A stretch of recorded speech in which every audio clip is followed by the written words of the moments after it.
Hello friends! First, pour some water into a pot, just enough to cook your pasta. Add 1 teaspoon of salt to the water.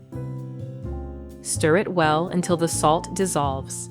This little step makes a big difference. Now, cover the pot and wait for the water to come to a boil. Add 2 tablespoons of olive oil to the pot. Stir it gently so it's well distributed. Now, add 8 ounces or 250 grams of pasta to the pot. Stir gently to make sure the pasta doesn't clump together. Cook until al dente according to the instructions on the package. Chop 1 onion. The smaller the onion pieces, the more evenly they will cook and blend into the other ingredients. Today, we're preparing something that brings comfort to the table. A dish filled with rich, warm flavors, soft textures, and just a touch of love in every bite. It's the kind of meal that wraps you in a cozy hug, perfect for gathering around with loved ones and enjoying a satisfying, hearty dinner. Friends, I'd be so happy to hear where you're from. Let me know your city, country, and if you're in the US, your state too.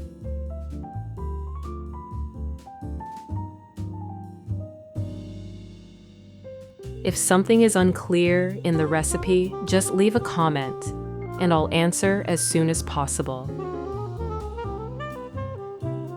Now, pour some olive oil into a frying pan. Set the pan over medium heat and let the oil warm up. Once the oil is hot, add the chopped onion to the pan.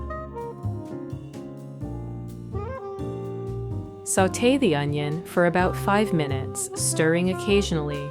You'll notice the onion turning soft and translucent. This is when the sweetness of the onion really comes out.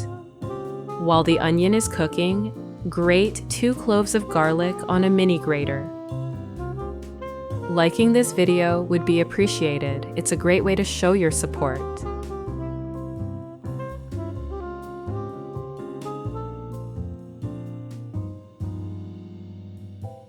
Friends, if you enjoy what you see, subscribe to the channel and turn on notifications for similar recipes in the future. Add the grated garlic to the onions and stir it in. Be careful with the garlic. It cooks quickly and can burn easily, which makes it bitter. Stir it for just 30 seconds to a minute until it releases its wonderful aroma. Now add 1 pound or 400 grams of ground beef and pork mixture to the pan. Use a spatula to break up the meat into small pieces. As it cooks, stir it regularly to make sure it's cooking evenly. This combination of beef and pork will make the filling juicy and flavorful. Add 1 teaspoon of salt, 1 teaspoon of oregano, 1 teaspoon of black pepper, 1 teaspoon of paprika. Stir everything well. Let the meat cook for about 8 minutes, stirring occasionally.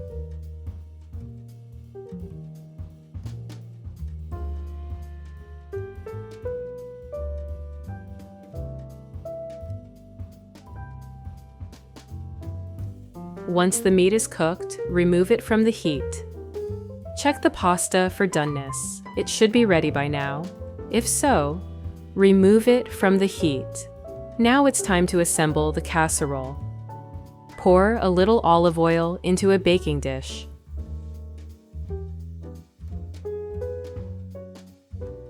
Now, begin layering the pasta. Start by adding 1 layer of pasta on the bottom of the dish, spreading it out evenly.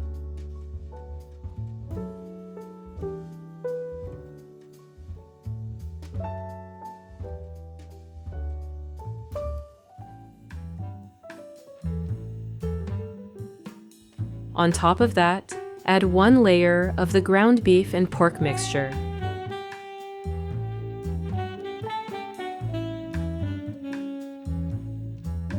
Spread the meat evenly over the pasta, making sure every inch is covered for maximum flavor.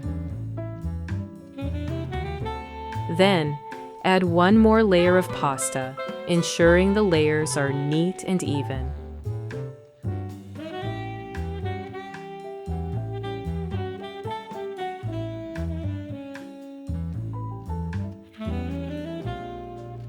Follow this with another generous layer of the ground meat mixture. This layering technique not only ensures that every bite is packed with flavor, but it also creates a hearty, satisfying casserole that will hold together beautifully once baked. In a separate bowl, crack 3 eggs. Although, as in our case, you may be surprised by an egg that has not 1 but 2 yolks.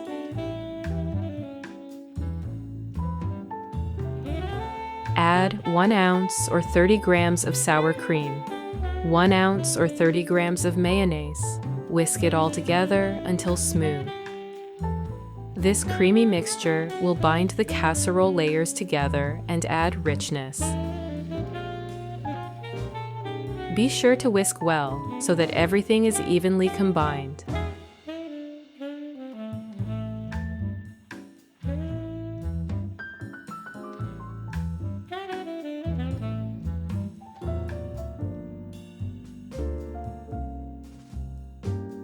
Pour the egg mixture evenly over the casserole, making sure it's spread out well to cover all the layers.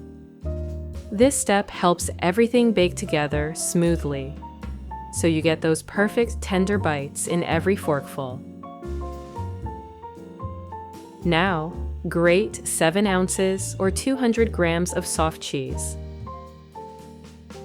Mozzarella is a great choice, but feel free to use any cheese that melts well and suits your taste.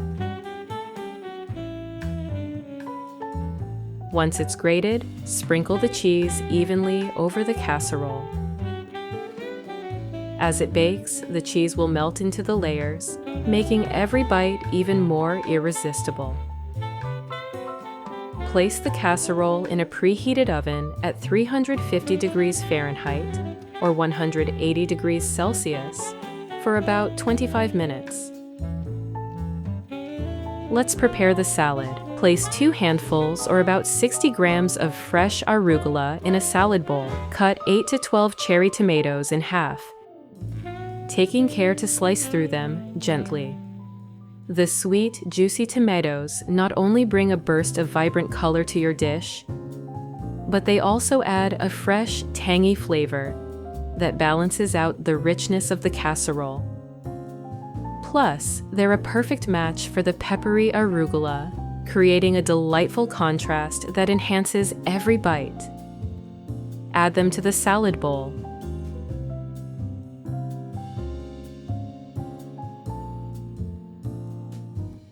Then, slice 1 red onion into thin half rings, making sure the slices are even, so that each bite has the perfect amount of onion. If you're new to slicing onions, try cutting off the top, then cutting it in half to make peeling a bit easier.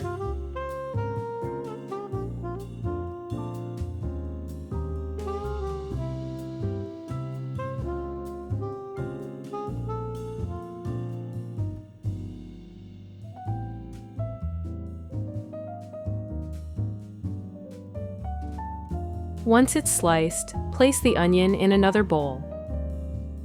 Pour 1 cup or 240 milliliters of boiling water over the onions, followed by 2 tablespoons or 30 milliliters of wine vinegar. Stir it all together and let it sit for about 5 minutes. After the onions have rested, add them to the salad with the arugula and tomatoes. Cut 1 avocado in half, being careful not to cut too deep into the pit.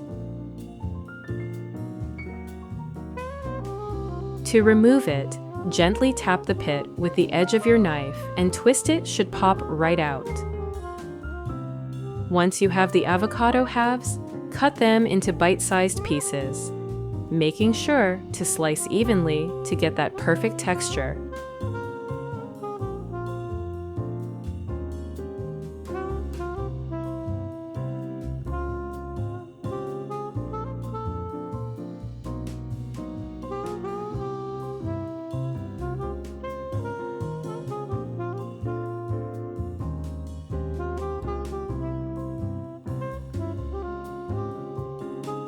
Then, use a spoon to scoop out the flesh. The avocado adds a creamy texture and a mild, fresh flavor.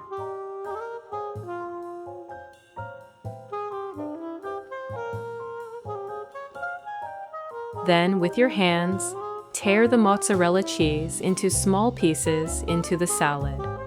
The cheese adds richness and a soft, melty texture that complements the creamy avocado and the tangy pickled onions. Now, let's dress the salad. Add 1 tablespoon of olive oil, 1 tablespoon of lemon juice, 1 teaspoon of salt, 1 teaspoon of paprika. Stir everything together to combine all the flavors. The olive oil and lemon juice bring a fresh, light taste, while the paprika adds a little warmth and depth.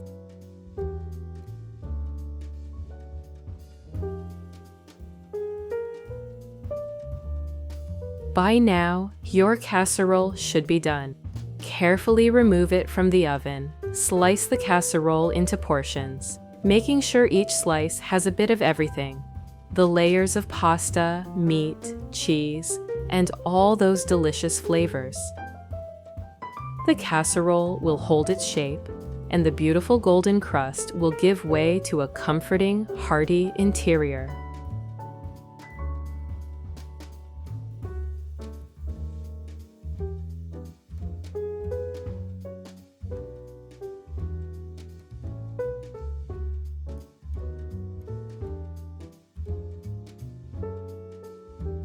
Place a slice on a plate. Serve it alongside the fresh salad and enjoy the perfect combination of creamy, cheesy pasta and a crisp, tangy salad. Take a moment to enjoy your creation. The casserole is rich and savory, while the salad is fresh and light. It's the perfect contrast, comforting and refreshing all in one bite. It's simple, comforting, and full of flavors that everyone will love. Thank you for cooking with me today, but that's not all. I have a second, equally delicious recipe for you. Add 2½ cups or 315 grams of all-purpose flour. Add half a teaspoon of salt. Mix gently with a whisk.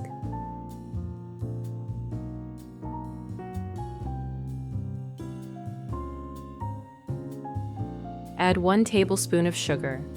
Mix again with the whisk until everything is well combined. This step might seem simple, but it's very important. By whisking well, we're not just mixing. We're adding a little air into the flour. Use a spoon to transfer this flour mixture into a food processor.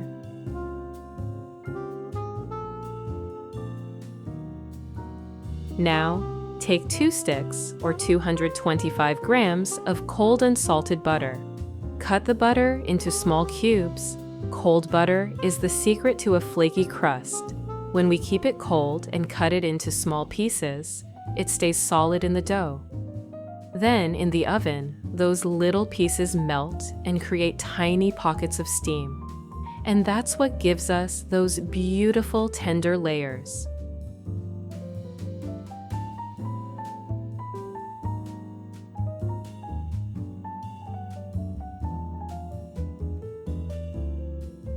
Drop them into the flour mixture in the food processor.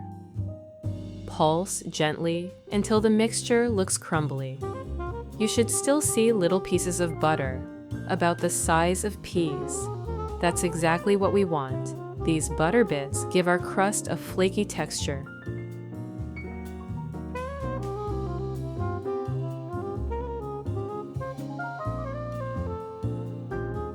Now, add 7 tablespoons of the icy water into the flour mixture, one at a time. Cold water helps bring the dough together without melting the butter.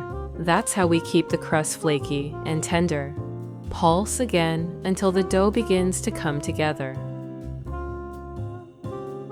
Be gentle here. We don't want to overmix. A soft dough that holds together is what we're looking for.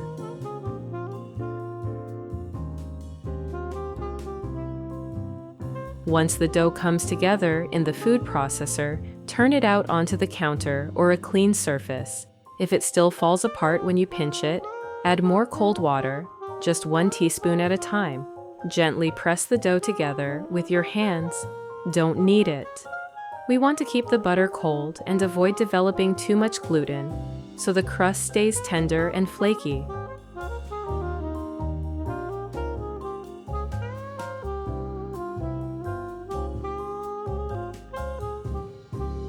Divide the dough in half. Shape each half into a round disc. Wrap each disc in plastic wrap and press it slightly to flatten. I always smile at this part. It reminds me of being a little girl, watching my grandmother shape pie dough with such care. She'd wrap it up and say, "Let it rest," just like we all need sometimes. And now, every time I do this, it feels like a little moment of home.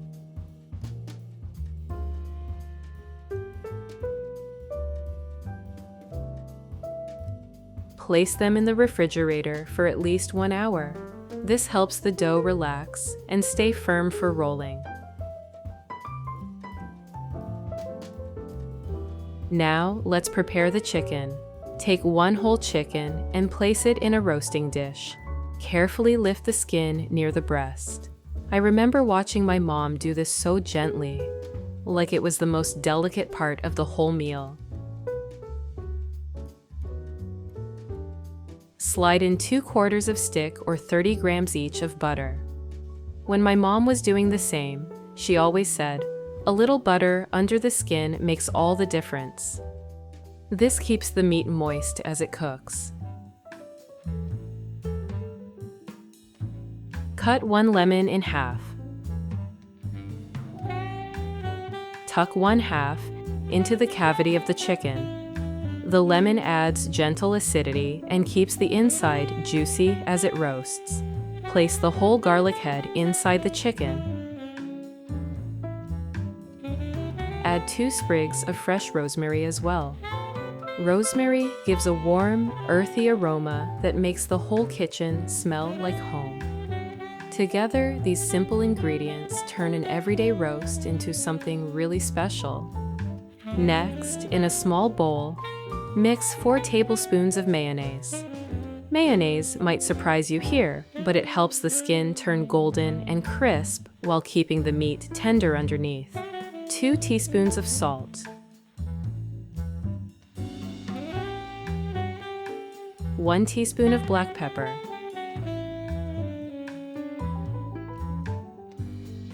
1 teaspoon of paprika.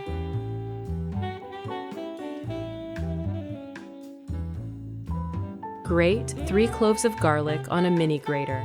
Grating helps release more of the natural oils and flavor than chopping, so the garlic blends right into the marinade and gives the chicken a deep, savory taste.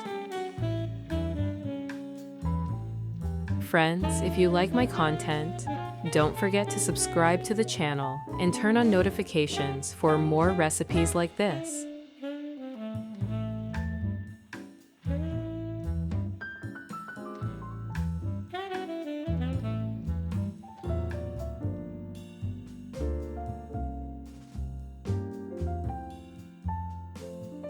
Add them to the bowl. Now, add 2 tablespoons of lemon juice. Mix it all well until smooth.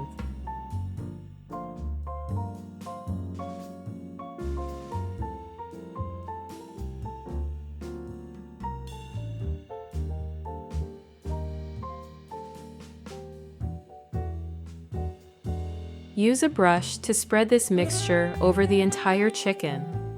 I always loved watching my grandmother do this. Slow, careful strokes. Like she was painting something special. She'd say, "Take your time. That's where the love goes."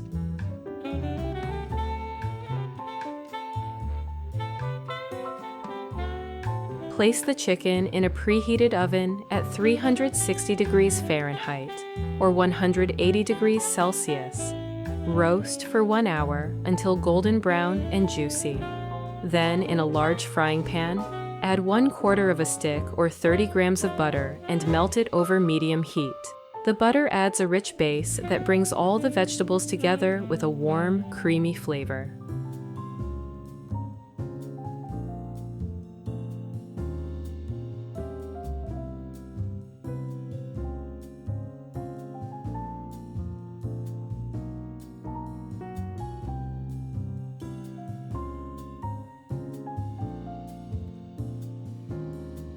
Finely chop 1 large onion. Onions are the heart of many comforting dishes. They add depth and gentle sweetness as they cook. They're also full of antioxidants and known to support heart health.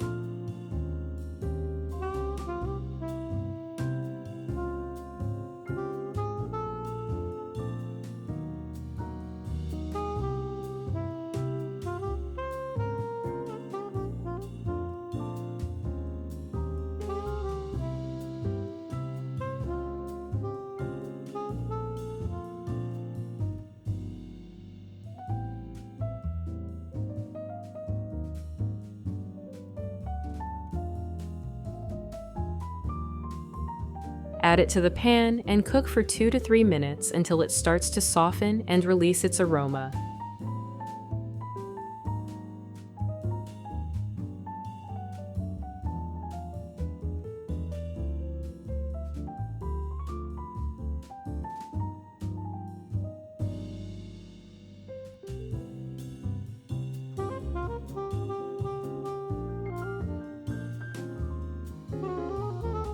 Finely dice 2 carrots. Carrots bring not only natural sweetness, but also that beautiful pop of color we always love to see in a cozy dish. They're rich in vitamins, especially beta-carotene, which helps support vision and immune health.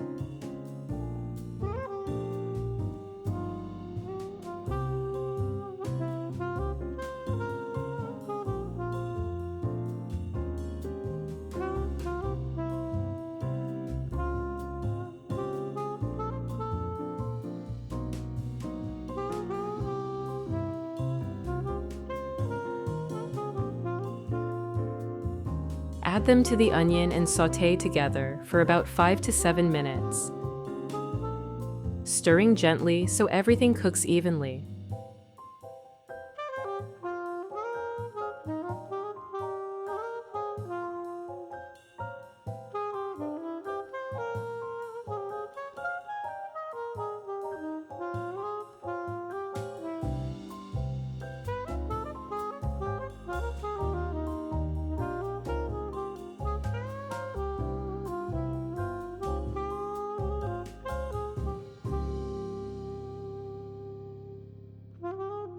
Chop 7 ounces, or about 210 grams of mushrooms. I love adding mushrooms into my dishes. They are so full of flavor, absorb the butter and aromatics like little sponges. They're also a good source of B vitamins and add a lovely savory note to the filling.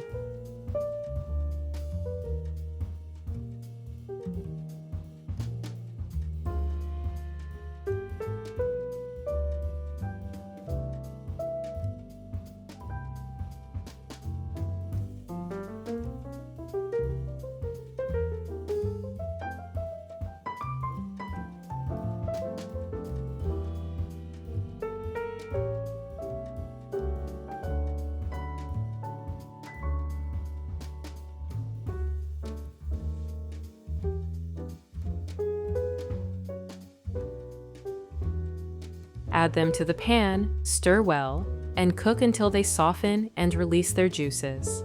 The kitchen will already start to smell like home.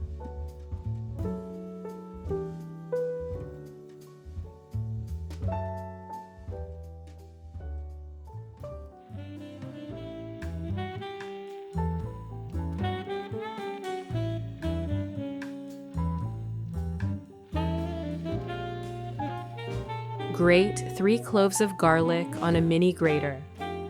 Garlic gives a warm, rich flavor that gently fills the dish without overpowering it. It's also wonderful for your health.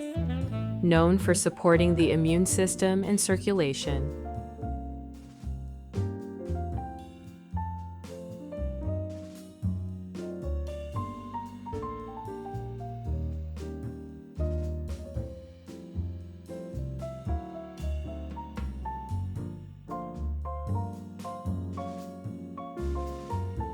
Add it to the pan and cook everything together for 5 more minutes, letting all those flavors blend beautifully.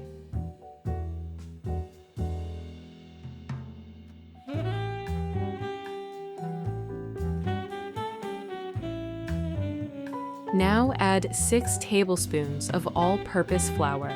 This step is important. The flour acts as a thickener, so our filling will have that lovely creamy texture that holds together inside the pie. Cook it for about 2 minutes to remove the raw taste of the flour. Now slowly pour in 2 cups or 450 milliliters of chicken broth. Then add 1.5 cups or 350 milliliters of heavy cream. It gives the filling a rich, velvety texture.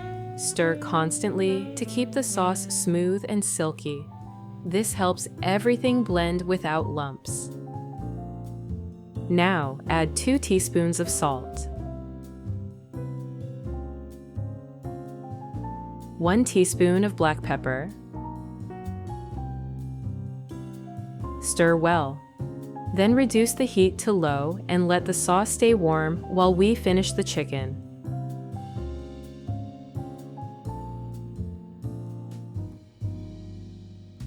When the chicken is done, take it out of the oven. Let it rest for about 10 minutes, then transfer it to a cutting board. Remove the lemon, garlic, and rosemary from the cavity. Begin pulling the meat apart gently.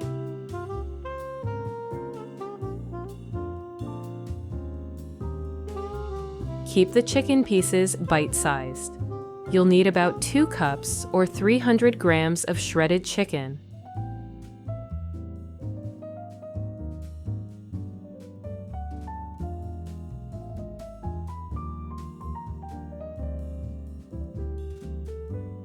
Add the meat into the pan with the sauce. Add 1 cup of frozen peas. Mix everything gently.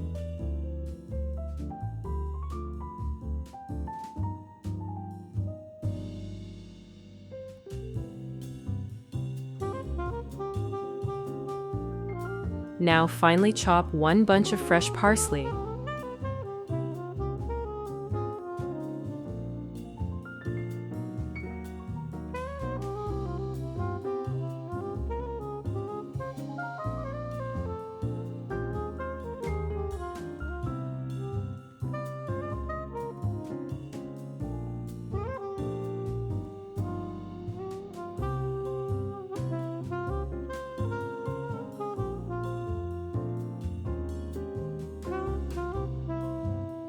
Add it to the pan.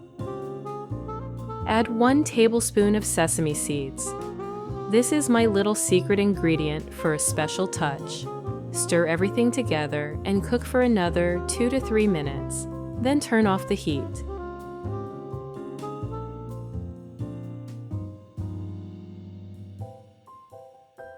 Now, take our dough out of the fridge and let it sit on the counter for 10 minutes. Sprinkle some flour on the table or board.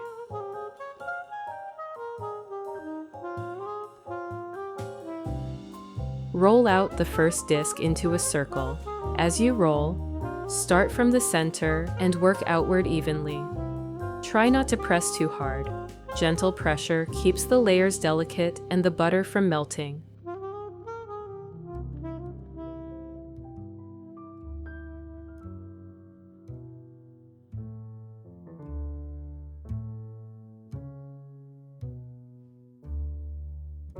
Carefully lift the dough and place it into your pie dish.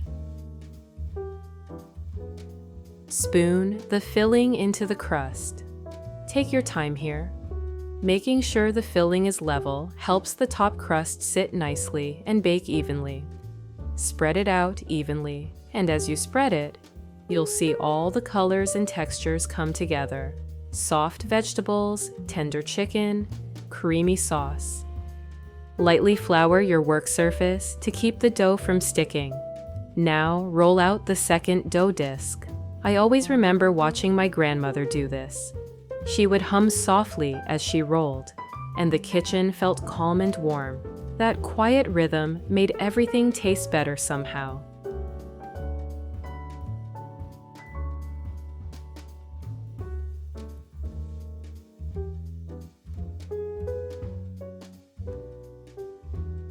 Gently place the rolled dough over the top of the pie. Fold the edges under and pinch them lightly to seal. This creates a neat border and helps keep all the delicious filling tucked safely inside while it bakes.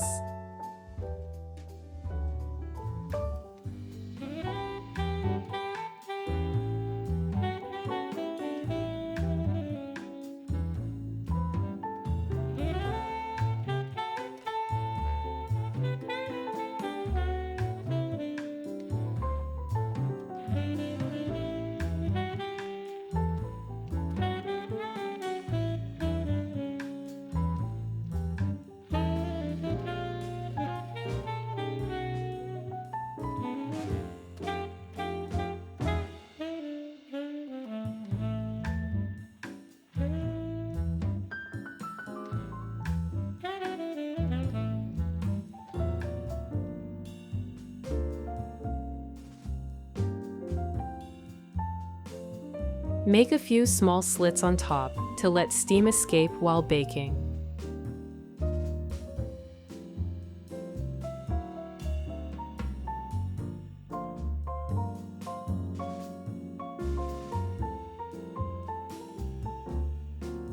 Crack 1 egg into a small bowl. Beat it well with a whisk.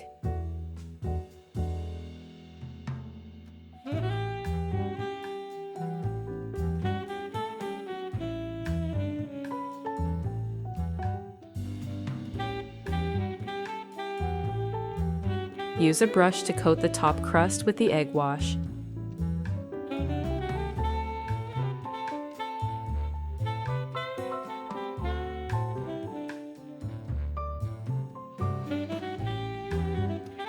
Sprinkle a little salt, pepper, and some sesame seeds on top. Place the pie in the oven at 360 degrees Fahrenheit or 180 degrees Celsius. Bake for 35 minutes or until the top is golden and crisp. Take the pie out off the oven and let it sit for a few minutes, just enough time for the filling to settle and the aromas to fill the whole kitchen. Then slice into it gently. The crust is golden and buttery, perfectly crisp. Inside, the filling is creamy and rich, with tender chicken and vegetables in every spoonful. It's simple, homemade, and made with care, just the way it should be. Thank you so much for cooking with me today. I hope this recipe brings as much warmth and joy to your home as it does to mine. Until next time, happy cooking!